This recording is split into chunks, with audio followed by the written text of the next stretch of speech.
Last January, India's Tata Motor Company unveiled a landmark car that it planned to begin selling by the end of this year.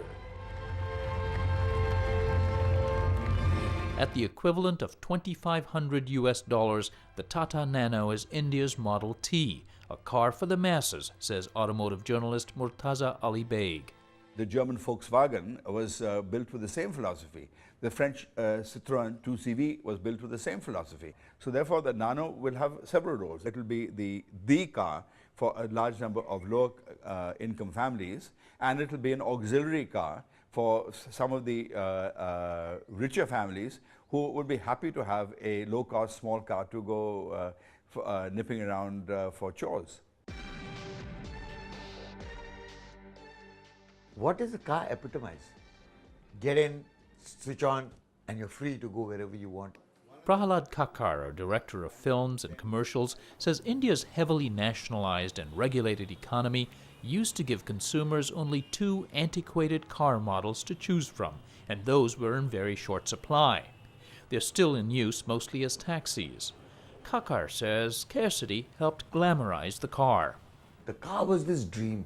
So when you went to an astrologer and you showed your son's hand to him and he led your hands, he says, oh, the first two things he turned around and said was, this boy is going to be very successful because he's going to have a car and he's going to have a bungalow. And everybody said, ah. But then in the late 90s, the Indian government gave tax breaks to car companies and to the middle class, which had long faced income taxes as high as 90%. Banks followed with easy financing. Years of pent-up demand have led to one of the world's fastest-growing car markets. All major global auto companies have their eye on India, says Mike Bonham, who heads Ford's expanding presence here. There's 1.2 billion people here. The GDP is rollicking along somewhere between 9 and 8% at this point in time. Importantly, the demographic is extremely young. It's the youngest, certainly younger than China. We see huge opportunities for our product lineup matching up with the demographic of the India population.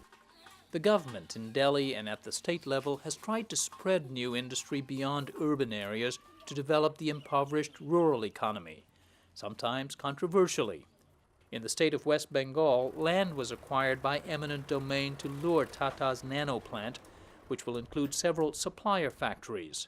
Some displaced farmers were unhappy. Don't need money. It's transitory. Land is what we want, our own land, ancestral land.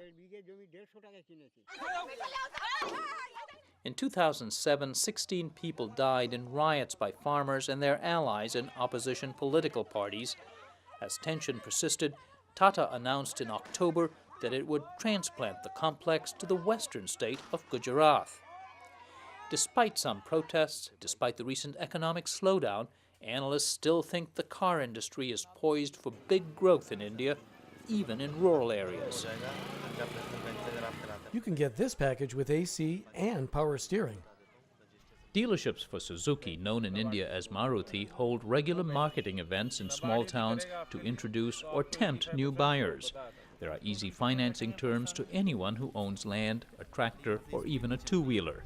Sales manager S. Krishnan says rural India is virgin territory. Disposable incomes are rising day by day, because earlier they were dependent only on one crop.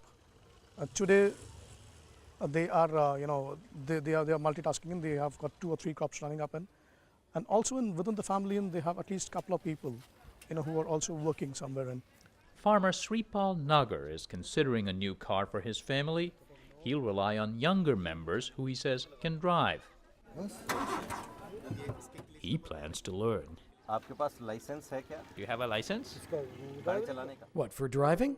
No, but we'll have to get one. One would think that you'd have a problem that's pretty basic to selling cars. Number one, there aren't many roads, and number two, there aren't many drivers with licenses in the rural areas. That doesn't seem to be a hurdle for you. that is why we have started to build up our own Maruti driving schools.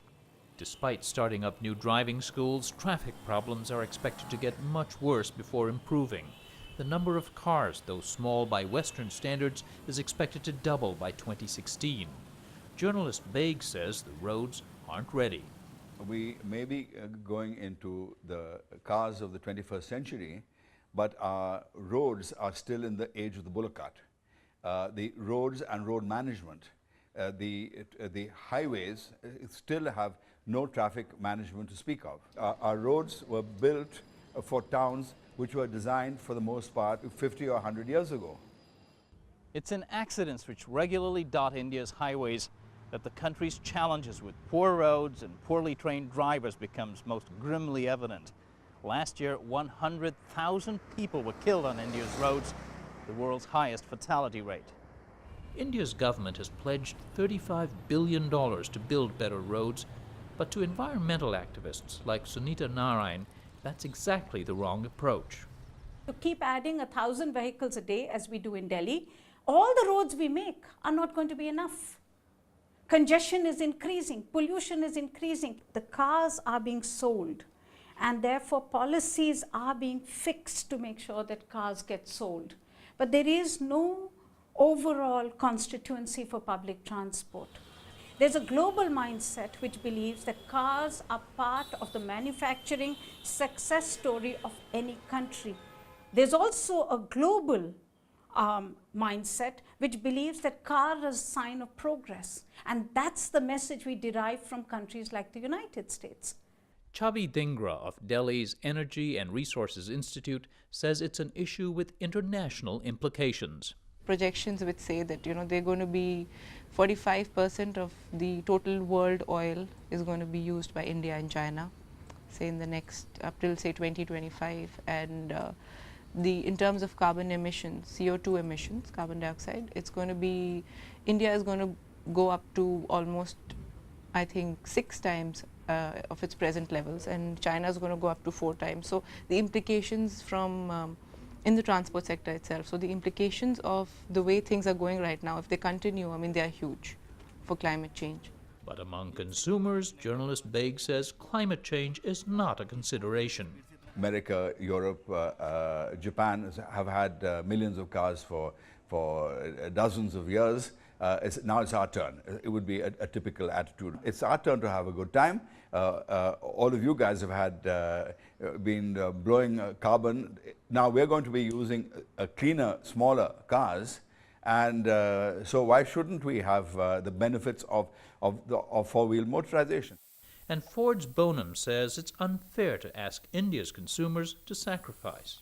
I travel the roads every day, and the thing that hits home to me very, very strongly is when I see a family of 5 sitting on a motorbike with maybe one person wearing a helmet in very, very significant traffic situations.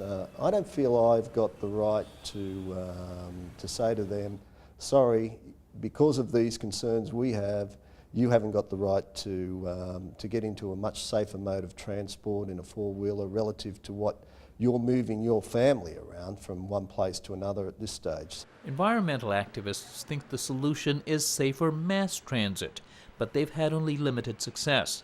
India's capital has a fledgling metro system and new bus-only traffic lanes, but the car is still in high demand, and at least one other ultra-cheap model has been announced to compete with Tata's Nano.